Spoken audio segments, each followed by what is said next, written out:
نازیہ کا باپ ایک کامیاب وکیل تھا۔ LLB کے ساتھ اس نے اسلامیات میں ماسٹر بھی کیا تھا اور عملی زندگی میں بھی ایک نیک اور اچھا انسان سمجھا جاتا تھا۔ محلے کی مسجد میں امام صاحب جب بھی چھٹی پہ جاتے تو امامت اور خطابت کی ذمہ داریاں نازیہ کے والد ہی عطا کرتے تھے۔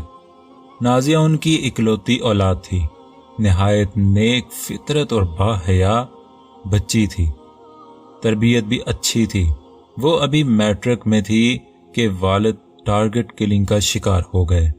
ان کی شہادت پہ سارے بڑے بڑے مذہبی علماء، وکلاء، تنظیموں اور مذہبی پارٹیوں کے سربراہان نے تعزیتی بیانات دیے، اور پھر بس کسی نے پلٹ کر نہیں پوچھا کہ اس گھرانے کا گزارا کیسے چلتا ہے۔ زندگی کی گاڑی جیسے تیسے چل رہی تھی۔ نازیہ BA میں تھی اور روزانہ ویگن سے ہی یونیورسٹی جاتی تھی۔ ایک دن ہڑتال کی کال تھی۔ والدہ نازیہ کو روک رہی تھی کہ وہ یونیورسٹی نہ جائے۔ اس کا دل ہول رہا تھا کہ وہ سارا دن اس ٹینشن میں کیسے گزارے گی، مگر نازیہ کا اصرار تھا کہ آج بہت اہم پیریڈ ہے اور اسے ہر حال جانا ہے۔ ایسے میں شمعی قسمت کی نازیہ کی امی کو نازیہ کے پھپھی زاد زہیب کا خیال آیا۔ زہیب کا آفس بھی یونیورسٹی کی طرف تھا۔ تعلقات میں سرد مہری کے باوجود اس نے زہیب کی ماں سے کہا کہ وہ زہیب سے کہے کہ جاتے ہوئے نازیہ کو لے جائے اور واپسی پہ ڈراپ کر دے۔ اگرچہ نازیہ نے ماں کو منع کیا کہ وہ ان لوگوں کا احسان نہ لے، مگر قسمت کے لکھے کو کون ٹال سکتا ہے۔ زہیب نے نازیہ کو گھر سے اٹھایا اور پھر اسے اپنے آفس ہی لے گیا کہ کچھ پیپر وہاں سے لینے ہیں، پھر لے کر چلتے ہیں۔ مگر زہیب اس دن پھپھی زاد نہیں، ایک شیطان کا روپ دھار چکا تھا۔ لٹی پٹی نازیہ کو گھر کے پاس ڈراپ کر کے وہ بھاگ نکلا۔ نازیہ جو ہی گھر میں داخل ہوئی، ماں کو دیکھتے ہی اس پر ہسٹیریا کا شدید دورہ پڑا۔ وہ اپنی ماں کے بال کھینچ رہی تھی تو کبھی اپنا سر دیوار سے ٹکرا رہی تھی، پھر وہ غش میں چلی گئی۔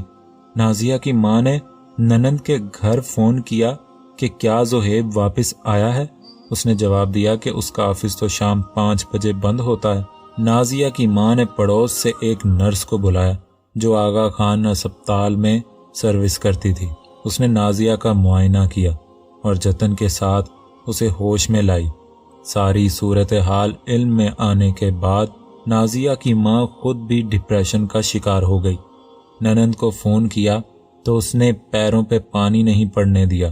میرا بیٹا تو ایسا ہو ہی نہیں سکتا، ہم نے اسے حلال کا لقمہ کھلایا ہے، تم لوگ رشتہ دینے کے لیے ہمیں بلیک میل کرنا چاہتے ہو، وغیرہ وغیرہ۔ اس دن کے بعد نازیہ نے یونیورسٹی کا منہ تک نہ دیکھا اور گھر کی ہو کر رہ گئی۔ 2 ماہ کے بعد نازیہ میں زندگی کے آثار واضح ہو چکے تھے۔ گویا یہ ایک اور قیامت تھی کہ جس سے ماں بیٹی کو دوبارہ گزرنا تھا۔ یا تو بچے کا ابارشن کرا دیا جائے یا پھر جھٹ سے نازیہ کی شادی کر کے اسے کسی کے سر منڈ دیا جائے۔ اسی پہ رات دن ڈسکشن چلتی۔ آخر نازیہ کی والدہ نے اپنی بہن سے رابطہ کیا اور اس کو صورتحال بتائے بغیر اس سے نازیہ کے رشتے کی بات کی۔ نازیہ کا خالہ زاد ثاقب صدیقی نہایت شریف، دیندار اور کامیاب بزنس مین تھا۔ اگرچہ والد اس کے بھی فوت ہو چکے تھے اور وہ بھی اپنی ماں کا اکلوتا بیٹا تھا۔ شادی طے ہو گئی، ڈولی کیا اٹھی، جنازہ تھا جو روتے دھوتے اٹھایا گیا اور ایک غیر یقینی مستقبل کے حوالے کر دیا گیا۔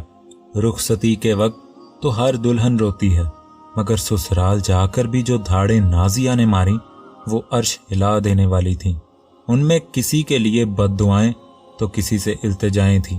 پہلے ہی دن نازیہ کی نظر جب ثاقب پہ پڑی تو اس نے طے کر لیا کہ وہ اس شریف انسان کو دھوکہ نہیں دے گی۔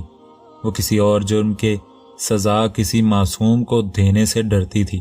قتل کے مقابلے میں وہ دھوکہ دینا ایک چھوٹا گناہ سمجھتی تھی، مگر جس کو دھوکہ دینا تھا وہ جب سامنے آیا تو اسے دھوکہ دینا اسے قتل سے بھی بڑا گناہ لگا۔ اس نے رو رو کر ساری داستان ثاقب کو سنا دی اور اپنی قسمت کا فیصلہ اس پہ چھوڑ دیا۔ ثاقب یہ سب کچھ سن کر ہکا بکا رہ گیا۔ اس دنیا میں ایسا بھی ہوتا ہے یہ تو وہ سوچ بھی نہیں سکتا تھا۔ وہ خاموشی کے ساتھ اجلا روسی سے باہر نکل گیا۔ نازیہ کی امی بھی بہن کے پاس ہی ٹھہر گئی تھی۔ رات بھر دونوں بہنیں آپس میں دکھ سکھ بانٹتی رہیں، مگر نازیہ کی امی نے اپنی بہن کو معاملے کی کوئی خبر نہ لگنے دی۔ ساری رات اس کا دھیان اور اس کے کان اوپر کی منزل کی طرف لگے رہے۔ اسے ہول اٹھ رہے تھے۔ وہ دل میں اللہ سے دعا کرتی رہی کہ وہ اس کا پردہ رکھ لے۔ ثاقب نے ساری رات ڈرائنگ روم میں چکر کاٹتے گزار دی۔ بات اگر صرف ریپ کی ہوتی تو وہ نازیہ کو اپنا لیتا۔ اسے معلوم تھا کہ اس کے ساتھ زیادتی ہوئی ہے، مگر بچہ ایک بہت بڑا سوالیہ نشان بن گیا تھا۔ کیا میں کسی کے بچے کو اپنا نام اور خاندان دوں گا؟ یہ شرن کیسا ہوگا؟ یہ تو علماء سے پتہ چلے گا، مگر میں اس زہر کو پل پل گھونٹ گھونٹ کیسے پیوں گا؟ صبح ثاقب کی امی اجلا روسی کی طرف رواں دواں تھی کہ پیچھے سے ڈرائنگ روم کے دروازے سے ثاقب نے آواز دی، امی۔ ماں نے پلٹ کر دیکھا تو بیٹے کی سوجی ہوئی سرخ آنکھیں اور دہکتا چہرہ سب کچھ کہہ رہا تھا۔ امی، آپ نے میرے ساتھ یہ کیا کر دیا ہے؟ وہ سسک پڑا۔ کیا ہوا بیٹا؟ ماں نے اسے گلے لگاتے ہوئے کہا۔ پہلے دن کھٹ پٹ ہو ہی جاتی ہے، بچی مانوس نہیں ہے۔ بس بس امی، پلیز بس کر دیں، ایسا نہیں ہے۔ امی جان، نازیہ زہیب کے بچے کی ماں بننے والی ہے۔ ثاقب نے گویا گولا فائر کر دیا ہو۔ اس کی ماں کو ایک دفعہ چکر آ گئے۔ دھوکہ اور بہن کے ساتھ، یہ میری نمازی تہجد گزار بہن کا تحفہ ہے۔ وہ بڑبڑا رہی تھی۔ پھر وہ ثاقب کو انتظار کا کہہ کر نیچے اپنی بڑی بہن کے پاس چلی گئی۔ جو ہی وہ واپس کمرے میں داخل ہوئی، آگے بہن تیار کھڑی تھی۔ اس نے اوپر کی کھسر پھسر کو سن لیا تھا۔ ثاقب کی امی نے ابھی بات شروع کی تھی کہ بہن نے دوپٹہ اتار کر اپنی چھوٹی بہن کے قدموں میں ڈال دیا۔ میں، میرا مرحوم شوہر اور میری بیٹی، ہم سب بدنام ہو جائیں گے۔ ہماری عزت آپ کے ہاتھ میں ہے۔ آپ بچے کی پیدائش کے بعد میں شک میری بیٹی کو طلاق دے دیجیے گا اور نئی شادی کر لیجیے گا۔ ہم بچے کو پال لیں گے، مگر بس ایک نام کا سوال ہے، تاکہ بچہ معاشرے میں سر اٹھا کر چل سکے۔ ثاقب کی ماں کو چپ لگ گئی۔ یہ بڑی بہن تھی جس نے اسے ماں کا پیار دیا تھا اور اس نے اسے ماں ہی کی جگہ سمجھا تھا۔ آج وہ سر ننگا کیے اس کے سامنے کھڑی تھی۔ وہ بہن جو اس کا سر دھوتی، جوئیں نکالتی تھی، اسے سختی کے ساتھ سر ڈھانپنے کو کہا کرتی تھی، آج تقدیر نے اسی بہن کو سر ننگا کر کے اس کے سامنے کھڑا کر دیا تھا۔ اس نے دوپٹہ اٹھا کر بہن کے سر پہ رکھا اور اسے سینے سے لگا کر رونے لگ گئی۔ اوپر جا کر اس نے ثاقب کے سامنے یہی تجویز رکھی کہ وہ فی الحال صبر کر لے اور بچے کی پیدائش کے بعد نازیہ کو فارغ کر دے، یوں پورے خاندان کا پردہ رہ جائے گا۔ مگر ثاقب آج پہلی بار ماں کی بات ماننے کو تیار نہیں تھا۔ ایسا کسی صورت نہیں ہو سکتا، میں ایک حرام کے بچے کو اپنا نام ہرگز نہیں دے سکتا۔ وہ غصے سے پلٹا، میں اس کو ابھی فارغ کر کے ماں کے ساتھ بھیجتا ہوں۔ مگر ثاقب کی امی نے اس کا رستہ روک لیا اور کچھ کہے بغیر اپنا دوپٹہ اتار کر بیٹے کے قدموں میں ڈال دیا۔ لگتا تھا وہ دوپٹہ نہیں سام تھا۔ ثاقب تڑپ کر پیچھے ہٹا اور ماں کے دوپٹے کو اٹھا کر ماں کے سر پر رکھا، ماں کا سر چوما اور گھر سے باہر نکل گیا۔ ثاقب صدیقی گھر سے نکل کر ساتھ کی مسجد میں چلا گیا۔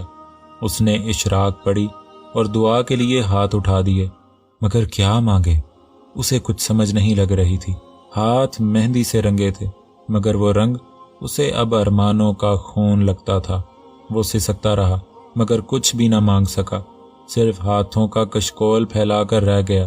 اسے سسکتا دیکھ کر امام مسجد صاحب بچوں کو قرآن پڑھتا چھوڑ کر اس کے پاس چلے آئے۔ کیا ہوا بیٹا؟ کل کے دولہے کو سسکتے دیکھ کر وہ بھی حیران رہ گئے تھے۔ وہ اسے اٹھا کر حجرے میں لائے۔ حجرے میں ثاقب نے ان سے ساری بات کھول کر بیان کر دی۔ امام صاحب گہری سوچ میں ڈوب گئے۔ دیکھ بیٹا، اللہ پاک جب کسی کا امتحان لیتا ہے تو اس آدمی کی استعداد دیکھ کر لیتا ہے۔ اللہ نے تجھے بہت بڑے کام کے لیے چنا ہے، اور میرا ایمان کہتا ہے کہ اس کا انعام بھی بہت ہی بڑا ہوگا۔ نبی کریم صلی اللہ علیہ وآلہ وسلم کا فرمان ہے کہ بچہ اس کا ہے جس کے بستر پر پیدا ہوا ہے، اور زانی کے لیے پتھر ہیں۔ یہ شرن تیرا بچہ ہوگا، بیٹی ہو یا بیٹا، اس کو تیرا نام ہی ملے گا۔ جو اللہ جانتا ہے وہ تم نہیں جانتے۔ شاید اللہ نے اس بچے میں ہی تیری خیر رکھی ہے۔ دیکھ، وہ بچی مظلوم ہے اور تم بھی مظلوم ہو، اور وہ بچہ معصوم ہے، اور اللہ تم لوگوں کے ساتھ ہے۔ امام صاحب اسے کافی دیر سمجھاتے رہے۔ وہ واپس گھر کی طرف چلا تو اس کا دل کافی ہلکا ہو چکا تھا۔ 7 ماہ لوگوں کے لیے تو پل جھپکتے گزرے ہوں گے، مگر نازیہ، ثاقب اور گھر والوں کے لیے وہ 7 سال کے برابر تھے۔ نازیہ نے اپنا آپ بھلا دیا تھا، وہ مٹی کے ساتھ مٹی ہو کر رہ گئی تھی۔ گھر والوں کی تو جو خدمت اس نے کی وہ ایک الگ کہانی ہے۔ اس نے اس گھر کو بھی شیشہ بنا کر رکھ دیا۔ رات کو اپنی خالہ کے قدم دباتے دباتے وہ وہیں ان کے پاس سو جاتی۔ کبھی کبھار گزرتے ثاقب کو کسی چیز کی ضرورت ہوتی تو پوچھ لیتا، ورنہ میاں بیوی کا آپس میں کوئی خاص انٹریکشن نہیں تھا۔ 7 ماہ بعد اللہ پاک نے نازیہ کو بچے سے نوازا، اور یہاں بھی نازیہ کا پردہ رہ گیا۔ بچہ نازیہ کی کلرڈ کاپی تھا۔ باپ کی کوئی جھلک اس میں نہیں پائی جاتی تھی۔ نازیہ نے سکھ کا سانس لیا۔ وہ یہی سوچ سوچ کر پاگل ہوئی جا رہی تھی کہ اگر بچہ زحیب پہ چلا گیا تو کیا ہوگا۔ بچے کی پیدائش کے 2-4 ماہ بعد دونوں میاں بیوی کی ہیلو ہیلو شروع ہو گئی تھی، جو آہستہ آہستہ قربت میں تبدیل ہوتی چلی گئی۔ ادھر بچہ سال کا ہو گیا تھا۔ وہ جب ثاقب کی گود میں آ کر بیٹھتا تو ثاقب کے چہرے پہ ایک رنگ آتا اور ایک جاتا۔ نازیہ جھٹ سے بچہ اس کی گود سے اٹھا لیتی، مگر وہ روتا اور لپکتا تھا ثاقب کی طرف۔ کھڑی ماں کے ہاتھوں سے وہ ثاقب کی طرف لٹکتا اور اس کی طرف فریادی نظروں سے دیکھتا کہ وہ اسے ماں سے لے لے۔ پھر اس نے اسے پاپا پاپا کہنا شروع کیا تو ثاقب کی اذیت میں مزید اضافہ ہو گیا۔ بچہ جس کا نام انعام اللہ رکھا گیا تھا رات کو ضد کرتا کہ وہ پاپا کے پاس سوئے گا، مگر ماں اس روتے دھوتے کو اٹھا کر اپنے پاس سلا لیتی۔ بعض دفعہ بچے کی آنکھ کھلتی تو وہ ماں کے پاس سے اتر کر ثاقب کے بیڈ پہ چلا جاتا اور اس کے سینے پہ ہاتھ رکھ کر سو جاتا۔ ایک دن ثاقب پھر امام صاحب کے پاس چلا گیا اور ان سے اپنی اس اذیت کا ذکر کیا کہ بچہ جب مجھے پاپا کہتا ہے تو میرے سینے پہ چھری چل جاتی ہے۔ اس پہ امام صاحب نے اسے سمجھایا کہ شریعت جب اسے اس کا پاپا تسلیم کرتی ہے تو اسے اتنی زیادہ ٹینشن نہیں لینی چاہیے۔ 2 سال گزر گئے تھے مگر ثاقب کے گھر کوئی امید نہیں لگی تھی۔ آخر اس نے ایک ڈاکٹر سے رجوع کیا جس نے اسے بتایا کہ نازیہ کے ٹیسٹ کی تو فی الحال ضرورت نہیں، البتہ وہ اپنا ٹیسٹ کرا لے۔ ٹیسٹ کے لیے سیمپل دے کر ثاقب گھر آ گیا۔ تیسرے دن وہ فالو اپ کے لیے ڈاکٹر کے پاس گیا تو ڈاکٹر کے چہرے پر ضرورت سے زیادہ سنجیدگی دیکھ کر وہ چونک سا گیا۔ صدیقی صاحب، آپ نے اس سے قبل کبھی یہ ٹیسٹ کرایا تھا؟ ڈاکٹر صاحب نے پوچھا۔ جی نہیں، ثاقب نے روانی میں جواب دیا۔ ویسے انسان کو شادی سے پہلے یہ ٹیسٹ ضرور کرا لینا چاہیے تاکہ کسی کی بچی برباد نہ ہو۔ ڈاکٹر صاحب نے گویا اس کے سر پر بم دے مارا۔ وہ بھی وضاحت طلب نگاہوں سے ڈاکٹر صاحب کو دیکھ ہی رہا تھا کہ وہ گویا ہوئے۔ صدیقی صاحب، آپ کبھی بھی باپ بننے کے قابل نہیں ہیں، ڈاکٹر صاحب بول رہے تھے، اور ثاقب کا سر گھوم رہا تھا۔ بیٹا، مستقبل کو اللہ جانتا ہے، ہم نہیں جانتے۔ اس کی تقدیر کے پیچھے اس کی بڑی حکمتیں چھپی ہوتی ہیں۔ اس کے کانوں میں مولوی صاحب کے الفاظ گونج رہے تھے۔ وہ ایک ہارے ہوئے جواری کی طرح واپس لوٹا تھا اور پھر اس نے تقدیر کے آگے ہتھیار ڈال دیے۔ اس نے انعام اللہ کو اللہ کا انعام سمجھ کر قبول کر لیا اور ٹوٹ کر اسے پیار کرنے لگا۔ نازیہ بڑی حیرت کے ساتھ اس تبدیلی کو دیکھ رہی تھی، مگر اس نے کچھ پوچھنے کی ضرورت محسوس نہیں کی اور نہ ہی ثاقب نے اسے وجہ بتانے کی زحمت کی۔ انعام اللہ کو مسجد میں مولوی صاحب کے پاس حفظ میں بٹھا دیا گیا۔ بچہ بہت ذہین تھا۔ گھر والدہ اس کو اسکول کی تیاری بھی کراتی تھی۔ حفظ مکمل کر کے انعام اللہ کو براہ راست 5ویں کلاس میں ڈال دیا گیا تھا۔ دوسری جانب زہیب کی شادی بھی نازیہ کی شادی کے 15 دن بعد کر دی گئی تھی اور اللہ نے اسے بھی بیٹے سے نوازا تھا۔ بیٹا ذہین تو تھا مگر لاڈ پیار نے اسے بگاڑ کر رکھ دیا تھا۔ وہ بچپن سے ہی ضدی تھا۔ جوں جوں بڑا ہو رہا تھا اس کی ضد اور ہٹ درمی میں اضافہ ہو رہا تھا۔ انعام اللہ نے جس دن MBBS مکمل کیا تھا، نازیہ اور ثاقب کے پاؤں زمین پر نہیں لگتے تھے۔ اللہ پاک نے آج ان کے صبر کا پھل دے دیا تھا۔ اگلے دن پتہ چلا کہ زہیب نے بیٹے کو رات نشے میں لیٹ نائٹ واپس آنے پر ڈانٹا، جس پر بیٹے نے باپ کے سر پر اینٹ مار کر زخمی کر دیا۔ بے ہوشی کی حالت میں زہیب کو اسپتال داخل کرا دیا گیا، مگر بقول ڈاکٹر زہیب کی یادداشت اور نظر دونوں کو خطرہ تھا۔ 1-2 آپریشنز کے بعد نظر کا مسئلہ تو تقریباً حل ہو گیا، مگر زہیب کی یادداشت جواب دے گئی تھی اور اب وہ ایک خالی الذہن پاگل تھا۔ وہ گھر سے باہر نکل جاتا، کاروبار تباہ ہو گیا تھا۔ زہیب کو کبھی کسی درگاہ سے واپس لایا جاتا تو کبھی کسی نشہ خانے سے۔ وہ چرس اور ہیروئن کے نشے کی لت میں مبتلا ہو گیا تھا۔ ایک دن ثاقب، نازیہ اور انعام اللہ شاپنگ کر کے گاڑی میں واپس آ رہے تھے کہ ایک جگہ ان کی گاڑی رش میں پھنس گئی۔ اچانک ایک فقیر نے گاڑی کی ڈرائیور والی کھڑکی پر آ کر شیشہ بجایا۔ انعام اللہ نے جو کہ گاڑی چلا رہا تھا، جو ہی گاڑی کا شیشہ بھیک دینے کے لیے کھولا، کسی بچے نے اچانک اس فقیر کو دور سے پتھر دے مارا۔ فقیر کے سر سے بھل بھل خون بہنے لگا جو سیدھا انعام اللہ کے ہاتھ پہ گرا۔ اس نے گھبرا کر جھٹ سے شیشہ بند کر دیا۔ گاڑی آگے چلی تو نازیہ نے آہستہ سے ثاقب سے پوچھا، آپ نے فقیر کو پہچانا؟ نہیں، ثاقب نے جواب دیا، یہ زہیب تھا۔ نازیہ نے جھرجھری لے کر کہا۔ ثاقب نے چونک کر نازیہ کی طرف دیکھا اور اس کے کانوں میں نبی کریم صلی اللہ علیہ وسلم کا قول گونجا جو اس کو امام صاحب نے بتایا تھا، بچہ اس کا ہے جس کے بستر پر پیدا ہو اور زانی کے لیے پتھر ہیں۔ انعام اللہ نے پریکٹس کرنے کی بجائے CSP کا امتحان امتیازی نمبروں سے پاس کیا اور ڈائریکٹ ASP بھرتی ہو گیا۔ ابھی ٹریننگ مکمل کی تھی کہ بوسنیا کی جنگ میں جنگی جرائم کی بین الاقوامی عدالت کو تحقیقات کے لیے پاکستان سے 25 پولیس افسروں کی ضرورت پڑی۔ سب سے پہلے انعام اللہ کا انتخاب ہوا۔ 6 فٹ 2 انچ کا انعام اللہ اپنے گورے رنگ اور انگلش کی روانی اور لہجے کی وجہ سے انگریز ہی لگتا تھا۔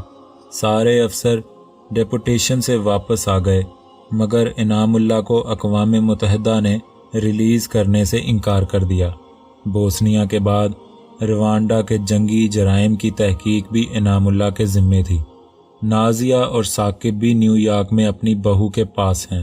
اس دوران زہیب کو مردہ حالت میں کہیں سے اٹھا کر عیدی والوں نے دفنا دیا تھا۔ گھر والوں کو بعد میں خبر ملی تھی۔ وہ عیدی سینٹر گئے تو انہیں زہیب کے خون آلود کپڑے، سگریٹ، ماچس اور 50 روپے پکڑا دیے گئے۔ امید ہے دوستو یہ سٹوری آپ کو پسند آئی ہوگی۔ کمنٹ باکس میں اپنی رائے کا اظہار کریں، ویڈیو کو لائک کریں، چینل کو سبسکرائب کریں۔ اپنا خیال رکھیں۔ اللہ حافظ۔